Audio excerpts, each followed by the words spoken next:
Hello everyone, CBSE top study है ये channel और आप देख रहे हैं यहाँ इस वीडियो में सीबीएसई गोल #5। तो यहाँ पर हम पढ़ने वाले हैं अल्कोहल इफ़ेक्ट। तो अल्कोहल जो इफ़ेक्ट डालता है लिविंग बींग्स पर वो किस तरह से होता है और क्या होता है, क्या क्या आपको वहाँ पर इस इफ़ेक्ट देखने को मिल जाएंगे। तो यहाँ करें जब बहुत ज़्यादा मात्रा में एथेनॉल कंज्यूम किया जाता है किसी लिविंग बीइंग के द्वारा तो वो क्या होता है, उसकी जो मेटाबॉलिक प्रोसेस होती है वो मेटाबॉलिक प्रोसेस कहते हैं। कुछ जैसे हम खाते हैं और फिर वो पचता है, शरीर के अंदर जाता है, फिर उसका फिर एनर्जी में तब्दीली होती है, वो सारी प्रोसेस को हम मेटाबॉलिक कहते हैं, मेटाबॉलिक प्रोसेस कहते हैं। तो वो प्रभावित हो जाती है। किस तरह से हो जाती है? डिप्रेस हो जाती है। और द सेंट्रल नर्वस CNS, हमारा जो शरीर होता है वो दो तरह से होता है, CNS और PNS।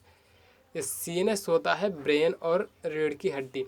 तो बैकबोन और ब्रेन और बैकबोन का जो पार्ट होता है न्यूरॉन्स का वो होता है CNS।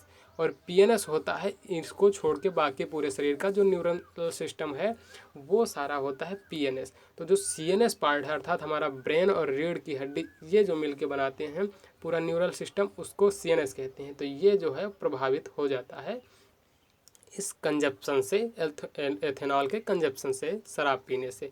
अब इसका रिजल्ट क्या होता है? जो कोऑर्डिनेशन होता है वो गड़बड़ हो जाता है। हमारा जैसे शरीर, हम किसी पेन को पकड़ते हैं या फिर बोल रहे हैं तो बोलने में जो हमारा कोऑर्डिनेशन है वो सही है, लेकिन जब एथेनॉल का कंजम्पशन हो जाता है तो वो थोड़ा थोड़ा कन्फ्यूजन उसमें क्रिएट होने लगता है। हम सही से बात नहीं कर सकते हैं, सही से चल नहीं पाएंगे। जो कोऑर्डिनेशन है इस नर्वस सिस्टम का और फिजिकल सिस्टम का वो गड़बड़ होने लगता है। उसी को हम यहाँ पर बता रहे हैं कि मेंटल कन्फ्यूजन हो जाता है। वहाँ पे आप निश्चित चीज़ें निर्धारित नहीं कर पाएंगे क्या पोजीशन है उनकी और क्या वो स्थिति में हैं। तो ये सारी चीज़ें होती हैं। ड्रॉसीनेस होने लगती है और lowering of the normal inhibition होने लगता है। कुछ रुकावटें आने लगती हैं सही से जो आपके शरीर में होती हैं, जैसे चलना फिरना बोलना, ये सब वहाँ पे इनहिबिशन होने लगता है। एंड फाइनली स्टूपर, और ऐसा होता है। लेकिन जो इंडिविजुअल है may feel relax without realising that the sense of the judgment, sense of timing and muscular coordination have been seriously impaired. वहाँ पर वो क्या करते हैं, इंडिविजुअल सोचते हैं कि हम रिलैक्स फील कर रहे हैं। वहाँ पर अब रिलैक्स इसलिए होता है क्योंकि वहाँ पर कुछ चीज़ें रियलाइज ही नहीं हो रही। सेंस जो है जजमेंट का वो भी डिस्टर्ब हो रहा है और जो समय का सेंस है वो भी पता ही नहीं चल रहा है। मस्कुलर कोऑर्डिनेशन, मसल्स का जो कोऑर्डिनेशन है वो भी इम्पेयर्ड हो जाता है, वो भी गड़बड़ हो जाता है। जैसे कि हमारा हाथ ओपन हुआ तो पता है कि कौन सी मसल्स अब काम करेगी जिससे कि हाथ बाहर की ओर खुलेगा, फिर उसे हम अंदर की तरफ ले जाते हैं तो अभी ये मस्तिष्क को पता रहता है, ब्रेन हमारा काम करता है। तो ये जो इम्पेयर हो जाते हैं यानी कि कब बाहर और कब अंदर खुलना है, ये जो पेयरिंग होती है CNS की वो डिस्टर्ब हो जाती है, वो सारी चीज़ें अफेक्टेड हो जाती हैं।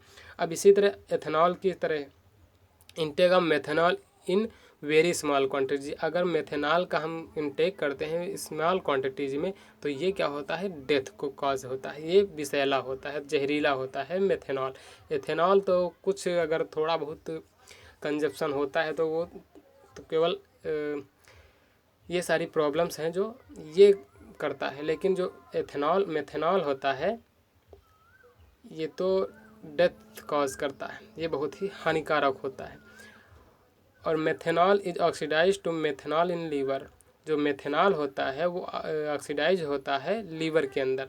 और क्या होता है वहाँ पर जो कंपोनेंट्स होते हैं सेल्स के वो बहुत तेज़ी से रिएक्ट करते हैं इसके साथ में और कोगुलेट्स टू प्रोटोप्लाज्म, वहाँ पर इकट्ठा हो जाता है प्रोटोप्लाज्म। कोगुलेट्स मतलब किसी भी चीज़ का जैसे स्टिकी होकर के एक जगह पे चिपकते चले जाना, इसी को कोगुलेशन कहते हैं। Methanol also affect the optic nerve, एक नर्व का नाम बताया गया है ऑप्टिक। ऑप्टिक का मतलब होता है आँखों से, ऑप्टिक्स ऑप्टिक्स रेज आप ये पढ़ते होंगे। तो ऑप्टिक का मतलब है आँखों की जो नर्व होती है, जो हमारी आँखों पे काम करती है, आँखों के सारे सेंस को अंदर हमारे ब्रेन तक ले जाती है, उसी नर्व को ऑप्टिक नर्व कहा जाता है।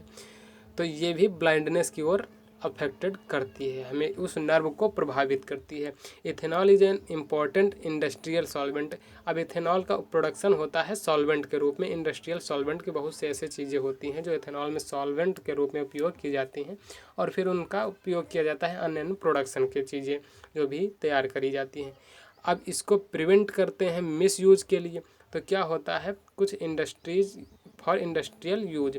अब इस इंडस्ट्रियल यूज के लिए बनाया जाता है, लेकिन इसका मिस यूज लोग करते हैं इसका ड्रिंक करने के लिए या कंजप्शन के लिए। अब यहाँ made until for drinking by adding poisonous substance like methanol to it.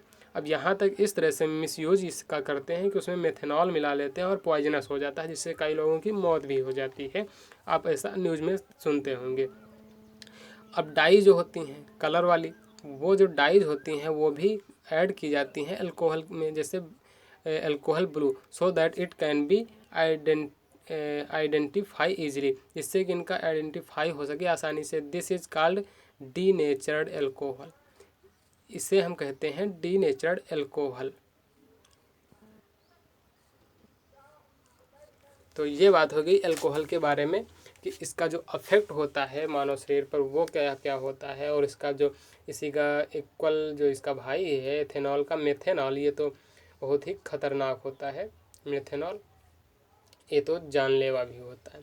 तो ये सारी बातें आपको पता हुई कि एथेनॉल का अफेक्ट क्या होता है और ये किस तरह से इसका इंडस्ट्रियल यूज होता है, लेकिन मिस यूज भी लोग करते हैं, ये काफ़ी हानिकारक भी होता है। तो ठीक है, मिलते हैं हम अगले वीडियो में, तब तक के लिए बाय बाय, जय हिंद।